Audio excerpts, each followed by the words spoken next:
너무 무서워가지고. 아니 인형 등 뒤를 갈라는데 사람 머리카락이 들어있다고 이래가지고 너무 무서워가지고 일단 작가님을 좀 찾으러 왔습니다. 작가님 이게 실제 이야기라고 하더라고요. 그래서 한번 들어볼게요. 가시죠. 뭐 이렇게 무서워.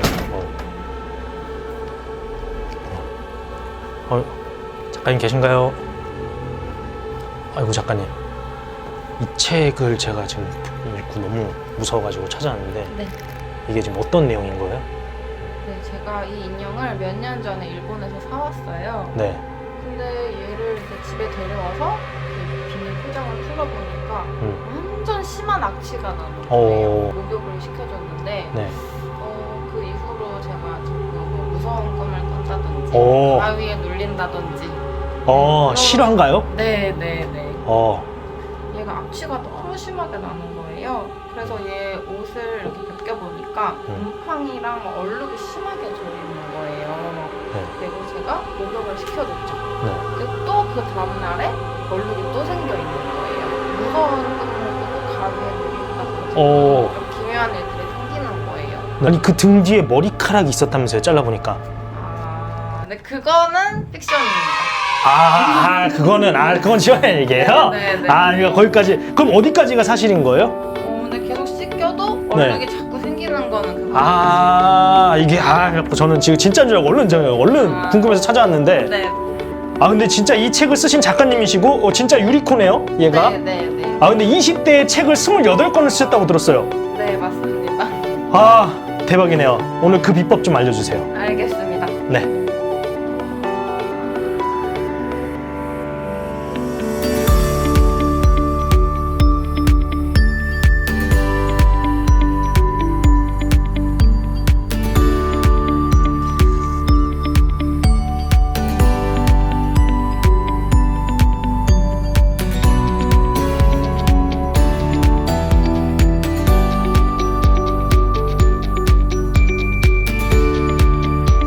안녕하십니까. 안녕하세요. 네, 잠깐 소개 좀 부탁드릴게요. 저는 작가로 활동하고 있는 이스안이라고 하고요. 네. 인형 수집도 하고 있습니다.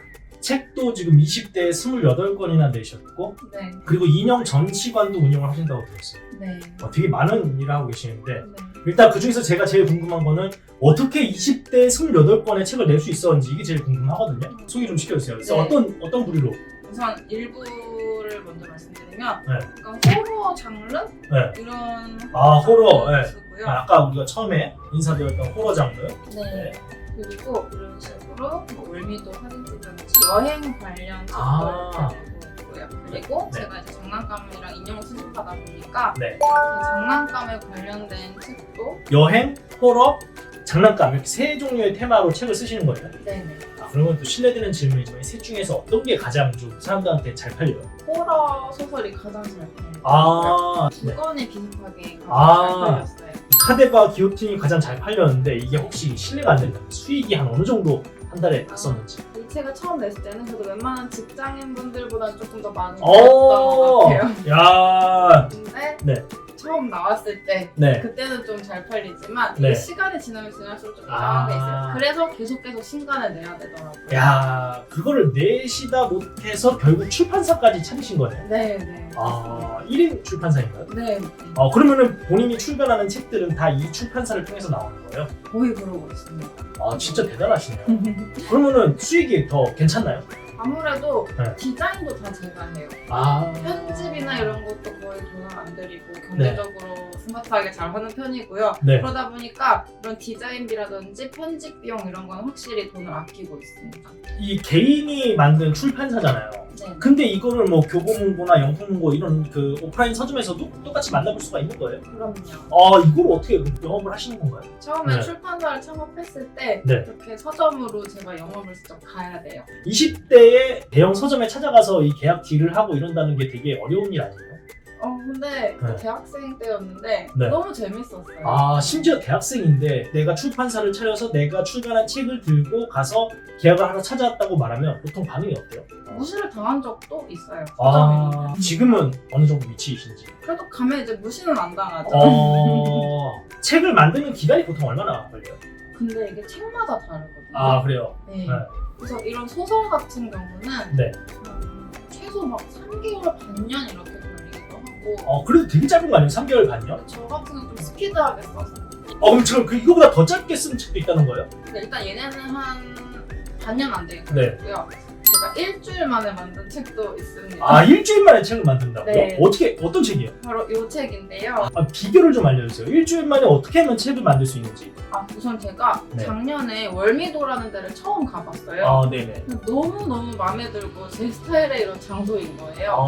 그래서 가서 열심히 사진을 찍었어요. 네. 그냥 제 싸구려 핸드폰으로 열심히 찍고 댕겼거든요. 네. 근데 이제 이걸 가지고 이 사진이 그날 1박 2일 동안 몇백 장이 쌓이다 보니까는 네. 이걸로 사진집 한번 만들어 볼까 이렇게 된 거죠. 바로 그날 이제 밤에 집에 가서 작업을 시작을 해봤는데 이미 샘플 인쇄까지 일주일 정도 걸렸습니다. 그럼 이게 그냥 개인이 월미도 여행 가서 찍은 책인데 이게 이렇게 해도 팔리긴 하나요? 팔리긴 팔리더라고요. 그래요? 네. 이게 지금 이렇게 해서 사진첩 위주의 책인데 그래서 글은 아무것도 없네요. 글은 거의 없습니다. 그래서 이런 경우에 일주일 내에 출간하는 게 가능한데 일반인들이 만약에 책을 내고 싶을 때의 방법. 출판사 여러 군데 투고하는 방법이 있거든요. 투고할 때도 자기 책이 어떤 분야인지에 따라 그 투고하는 출판사가 달라질 수 있어요. 근데 이게 투고를 다 한다고 해서 무조건 어느 한 군데 이상 받아주는 것만은 아니더라고요. 안 받아줄 수도 있어요. 네, 투고를 했는데. 네. 그래서 작가님은 그냥 내가 차린 거군요. 네, 저도 한 수십 네. 군데 첫 책을 막 투고를 했어요, 네. 원고를. 아무 데도 안 받아주는 그래요? 거예요. 네, 오기가 생겨서 차리게 됐습니다. 그럼 창업의 계기가 출판사들이 안 받아주니까 출판사를 차리신 거네요? 그쵸, 저도 처음에 출판사까지 창업할 생각은 없었어요. 좀 창업해보시니까 어때요?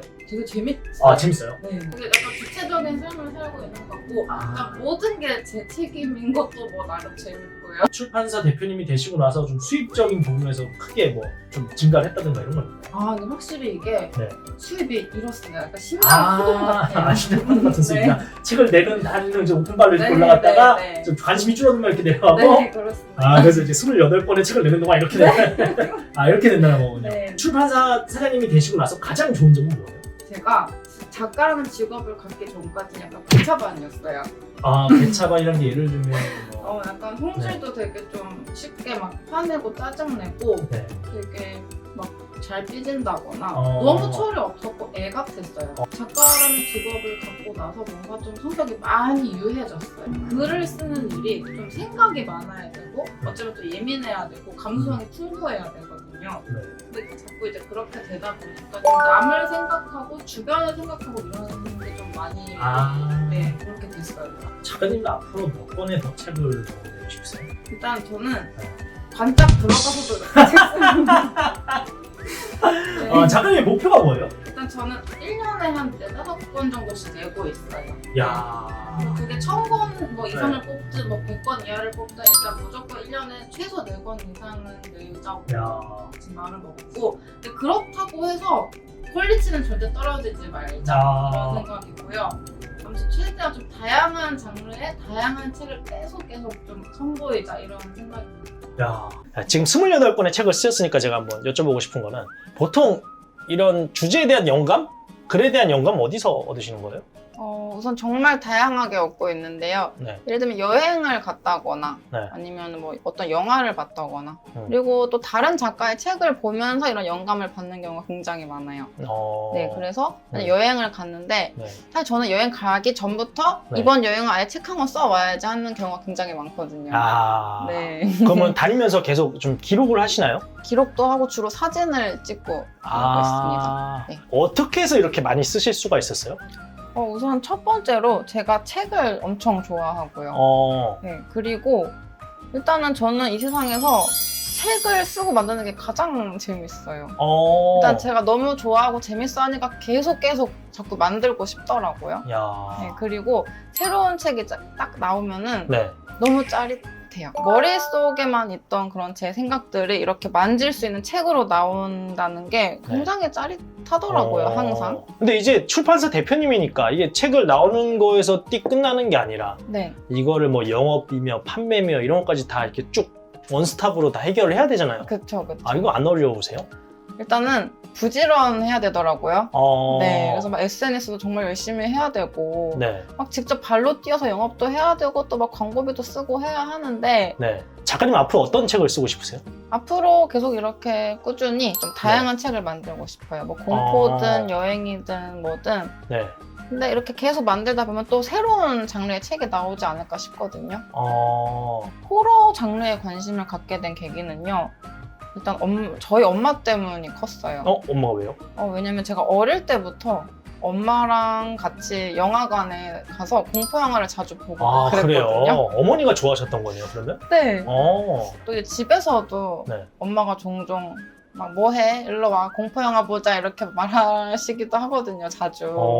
근데 어릴 때부터 계속 그랬다 보니까 공포 영화에 좀 관심을 많이 갖게 됐고 계속 그런 영화들을 보다 보니까 나도 소설 쓸 수 있겠는데? 싶어진 거죠. 네, 그래서 직접 써봤더니 잘 써지더라고요. 인형은요? 그냥 어릴 때부터 그냥 너무 좋았어요. 그냥 제가 태어나서부터 인형을 너무 좋아했어요. 네, 영유아 때도 정말 인형을 너무 좋아했던 게 기억이 나고 인형은 다 어릴 때 누구나 좀 좋아하잖아요, 애기들은. 저는 유독 좀 욕심이 심했던 것 같아요.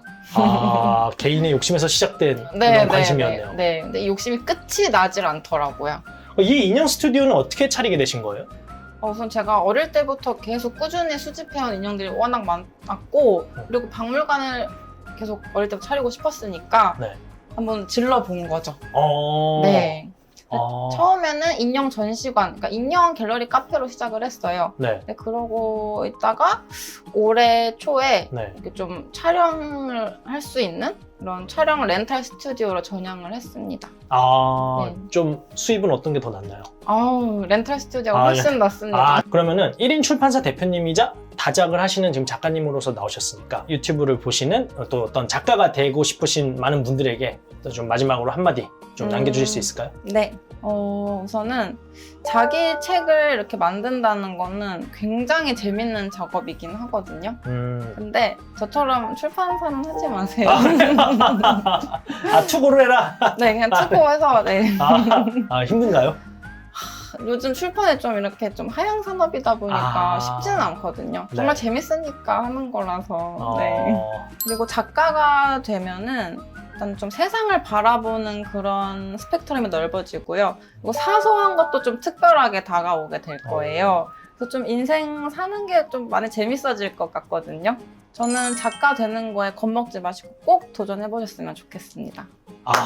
감사합니다. 네. 하지만 출판사 대표는 하지 말아라. 네, 안 돼요. 그건 하지 말아라. 네. 알겠습니다. 네, 감사합니다. 지금까지 이수한 대표님이자 작가님 모시고 많은 인터뷰 해봤습니다. 감사합니다. 코인버핏이었습니다.